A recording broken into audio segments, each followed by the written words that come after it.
நண்பர்களே வணக்கம். இன்னைக்கு இந்த வீடியோல ப்ரெஷரைஸ்டு சோலார் வாட்டர் ஹீட்டருக்கும் நார்மல் சோலார் வாட்டர் ஹீட்டருக்கும் என்ன வித்தியாசம் இருக்குன்னு பார்க்கலாம் வாங்க. இந்த ப்ரெஷரைஸ்டு சோலார் வாட்டர் ஹீட்டர் ஏன் போக வேண்டிய அவசியம்னா, ப்ரெஷர் பம்ப் யூஸ் பண்ணும்போது பார்த்துட்டீங்கன்னா அருவி மாதிரி பார்த்துட்டீங்கன்னா நம்ம ஷவர்ல இருந்து தண்ணி வரும். எவ்வளவு அருவியா குளிக்கலாம். ஒரு அருவியில குளிக்கிற சுகம் பார்த்துட்டீங்கன்னா இந்த pressure pump booster pump use பண்ணும்போது நம்மளுக்கு கிடைக்குதுன்னா, அதே அளவு பார்த்துட்டீங்கன்னா ஹாட் வாட்டர் யூஸ் பண்ணும்போது நம்மளுக்கு கிடைக்கணும் அப்படின்னா அதுக்கேற்ற மாதிரி ஒரு சோலார் வாட்டர் ஹீட்டர் வேணும். நார்மலான சோலார் வாட்டர் ஹீட்டரை ப்ரெஷர் பம்ப் கூட கனெக்ட் பண்ணா என்ன ஆகும்? போயிடும். அந்த ப்ரெஷரை தாக்கு பிடிக்கிற அளவுக்கு அந்த சோலார் வாட்டர் ஹீட்டர் இருக்காது. ஸோ அதனாலேயே பார்த்துட்டீங்கன்னா இந்த பூஸ்டர் பம்ப் ப்ரெஷர் பம்ப் இதோடைய ப்ரெஷர் எல்லாமே வித்ஸ்டாண்ட் பண்ற மாதிரி ஒரு சோலார் வாட்டர் ஹீட்டர் இருக்குதுன்னா அது ப்ரெஷரைஸ்டு சோலார் வாட்டர் ஹீட்டர் தான். ஸோ அந்த சோலார் வாட்டர் ஹீட்டர் பார்த்துட்டீங்கன்னா அருவி மாதிரி வரக்கூடிய அந்த பூஸ்டர் பம்போடைய ப்ரெஷரை வித்ஸ்டாண்ட் பண்றதுக்கு வேண்டி நல்ல ஒரு மேனுஃபேக்சரிங் டிசைன் பண்ணியிருப்பாங்க. நார்மல் சோலார் வாட்டர் ஹீட்டர் வெயிட்டை விட அந்த டேங்கோட வெயிட்டை விட கிட்டத்தட்ட ஒரு 10 கிலோ அதிகமா இருக்கும். ஸோ அந்த அளவுக்கு அதோடைய குவாலிட்டி இருக்கும். நார்மலா பார்த்துட்டீங்கன்னா சோலார் வாட்டர் ஹீட்டர் நல்ல தண்ணிக்கு தனியா இருக்குது, உப்பு தண்ணிக்கு தனியா இருக்குது. பட் ஆனா இந்த ப்ரெஷரைஸ்டு சோலார் வாட்டர் ஹீட்டர்ல ரெண்டு தண்ணியுமே யூஸ் பண்ணிக்கலாம். அது மாதிரிதான் இவங்க டிசைன் பண்ணியிருப்பாங்க. அடுத்ததா பார்த்துட்டீங்கன்னா நார்மல் சோலார் வாட்டர் ஹீட்டருக்கும் ப்ரெஷரைஸ்டு சோலார் வாட்டர் ஹீட்டருக்கும் உள்ள ஹைட் வித்தியாசத்தையும் பார்த்துடலாம்.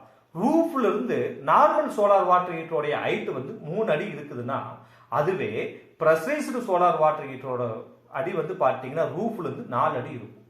ஸோ இதனாலேயே பார்த்துட்டீங்கன்னா நீங்க ஓவர் ஹெட் டேங்கை பார்த்துட்டீங்கன்னா குறைந்தபட்சம் 5 அடியிலிருந்து 6 அடி வரைக்கும் வைக்கணும்.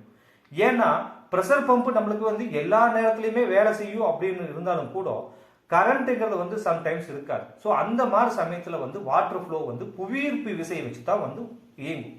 ஸோ அதனால பார்த்துட்டீங்கன்னா ஒரு 6 அடி வரைக்கும் வச்சு நம்ம ஓவர் ஹெட் டேங்க் வைக்கிறது நல்லது. அதுக்கப்புறம் பார்த்துட்டீங்கன்னா இதோடைய ஒர்க்கிங் பிரின்சிபல் ப்ரெஷரைஸ்டு மாடலுக்கும் நான் ப்ரெஷரைஸ்டு மாடலுக்கும் பார்த்தீங்கன்னா ஒரு வித்தியாசம் இருக்குது. நார்மல்லாம் பார்த்தீங்கன்னா சூரிய ஒளி வருது, அந்த எவாக்குவேட்டர் டியூப் மேலே படுது, பட்டதுமே தண்ணி சூடாகுது. சூடா இருக்கிற தண்ணியோட எடை கம்மி. அந்த தண்ணி ஆட்டோமேட்டிக்கா பார்த்துட்டீங்கன்னா நம்ம சோலார் வாட்டர் டேங்குக்குள்ள போயிடுது. மறுபடியும் பார்த்துட்டீங்கன்னா அந்த கூலிங்கான வாட்டர் எப்பவுமே எடை அதிகம். ஸோ அது தன்னை பேட கீழே வருது. இதுதான் நார்மலா இருக்கக்கூடிய சோலார் வாட்டர் ஹீட்டருடைய ஒர்க்கிங் பிரின்சிபல். அதுவே இந்த ப்ரெஷரைஸ்டு மாடல் உடைய ஒர்க்கிங் பிரின்சிபல் பார்த்துட்டீங்கன்னா நார்மலா சூரிய ஒளி எவாக்குவேட்டர் டியூப் மேல படுவும், அதுக்குள்ள இருக்கக்கூடிய காப்பர் ராடு மேல போய் அந்த எவாக்குவேட்டர் டியூப்ல இருந்து வரக்கூடிய சூரிய ஒளி படுவும். அந்த காப்பர் ராடுக்குள்ள பார்த்துட்டீங்கன்னா நான் டாக்ஸிக் லிக்யூட்னு சொல்லி போட்டு ஈஸியா வேபரைஸ் ஆகக்கூடிய ஒரு லிக்யூட் ஒன்று இருக்குது. அந்த லிக்யூட் பார்த்துட்டீங்கன்னா ஈஸியா வேபரைஸ் ஆகி அந்த ஹாட் வேபர் பார்த்துட்டீங்கன்னா தன்னை மேல போய் அந்த டேங்க்ல இருக்கிற தண்ணி சூடு பண்ணும். ஸோ அப்படி சூடு பண்ணிட்டு அந்த வேபர் என்ன ஆகும்? அது கிட்ட இருக்கிற வெப்பத்தை இழந்துருமா, தன்னை பேல மறுபடியும் அது என்னும் போல அதோடைய வேலை பார்க்கறதுக்கு வந்துடும்.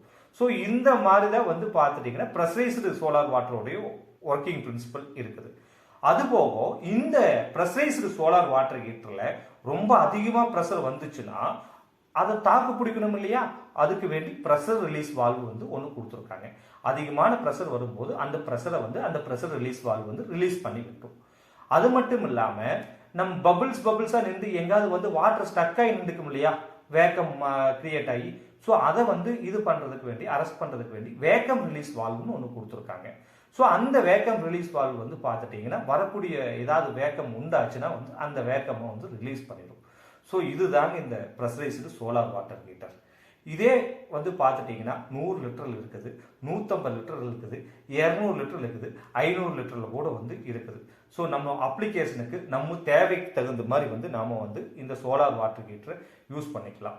நார்மலா வரக்கூடிய சோலார் வாட்டர் ஹீட்டரோட எஃபிஷியன்சி பார்த்தீங்கன்னா இது ஒரு கொஞ்சம் கம்மி தான். ப்ரெஷரைஸ் மாடல் கொஞ்சம் கம்மி தான். இது ஒரு டிஸ்அட்வான்டேஜ் இருக்குது. நார்மல் சோலார் வாட்டர் ஹீட்டர் ஒரு 2 மணி நேரத்தில் நல்ல வெயில சூடாகுதுன்னா, ப்ரெஷரைஸ்டு சோலார் வாட்டர் ஹீட்டர் பார்த்துட்டீங்கன்னா இது சூடாகிறதுக்கு பார்த்தீங்கன்னா ஒரு 3 மணி நேரம் ஆகும். அதுபோக வந்து பார்த்தீங்கன்னா நார்மல் சோலார் வாட்டர் ஹீட்டருடைய warranty 5 years, pressurised solar water ஹீட்டருடைய வாரண்டி 3 இயர்ஸ் தான். இவ்வளவுதாங்க ப்ரெஷரைஸ்டு சோலார் வாட்டர் ஹீட்டருக்கும் நான் ப்ரெஷரைஸ்டு சோலார் வாட்டர் ஹீட்டருக்கும் எனக்கு தெரிஞ்ச தகவல் எல்லாம் சொல்லிட்டேன். உங்களுக்கு ஏதாவது வந்து சுவாரஸ்யமான தகவல்கள் இதை பற்றி தெரிஞ்சுன்னா கண்டிப்பாக கமெண்டில் சொல்லுங்கள். அதுபோக உங்களுக்கு சோலார் வாட்டர் ஹீட்டரை பற்றி ஏதாவது வந்து சந்தேகம் இருந்தால் கண்டிப்பாக வந்து இந்த ஸ்க்ரீனில் தெரிகிற நம்பருக்கு தொடர்பு கொள்ளுங்கள். எந்நேரம் நாங்கள் ஃபோன் எடுத்து உங்களுக்கு பதில் சொல்கிறதுக்கு தயாராக இருக்கோம். மேலும் எங்களுடைய வாட்ஸ்அப் லிங்க்கு, வெப்சைட் லிங்க்கு இதெல்லாமே வந்து டிஸ்கிரிப்ஷனில் கொடுத்துருக்கோம். ஏதாச்சும் தேவைன்னா அதுலேயும் தொடர்பு கொள்ளுங்கள். நன்றி, வணக்கங்க.